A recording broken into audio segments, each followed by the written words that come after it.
অবশেষে কিন্তু জানা গেছে তালহা ভাই ফ্রি ফায়ার ছেড়ে কেন পাবজিতে গেছে। কাব্বু ভাই লাইভ স্ট্রিমে সবার সামনেই কিন্তু সে কথাগুলা বলছে। আর কথাগুলা শুই না তোমাদের মতামত তোমরাও কমেন্টে জানাই যাইও যে এইখানে দোষটা কার ছিল। তোমরা যারা আমাকে এখনো ফলো করো নাই কষ্ট করে একটু ফলো করে দিও। আমরা কিন্তু 50,000 ফ্যামিলির অনেক কাছাকাছি আছি। আপনি হয়তো জানেন না আমারে গেরিনা থেকে অপমান করা হয়েছে।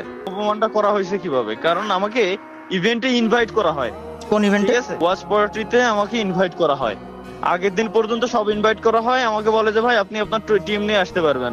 9 জন আমার যে টিমে আছে ওই 9 জনটা নিয়ে আমি এক জায়গায় গ্যাদার করছি, ঢাকায় আমার বাড়ি। যে কালকে সকালে ঘুম থেকে উঠেই আমরা চলে যাবো ডিরেক্ট খুলনা। খুলনা থেকে আমার বাড়ি ঘুরে এসে দেন পরের দিন আবার আমরা ঢাকা ব্যাক করবো। ক্যামেরা ট্যামেরা সেট আপ সব আমার রেডি।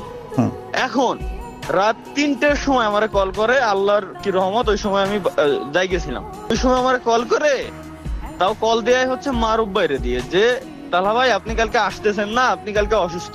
আমি বললাম যে কই ভাই আমি তো অসুস্থ না, আমি তো ঠিক আছি, তো আমি কালকে আসতেছি তো। পরে মারুফ ভাই আমার আবার বললো যে ভাই আপনি কালকে আসতেছেন না, আপনি কালকে অসুস্থ। আমার নামে কিন্তু ওই জায়গায় পিকচার টিকচার দিয়ে যে সব বোর্ড থাকে এন্ট্রি গেটে, ওই সবকিছু বানানো ছিল। পরবর্তীতে ওইটা ভাঙ্গি ফেলছে, তাও পোলাপান ভিডিও পর্যন্ত করছে। ব্যাপারটা বুঝছেন?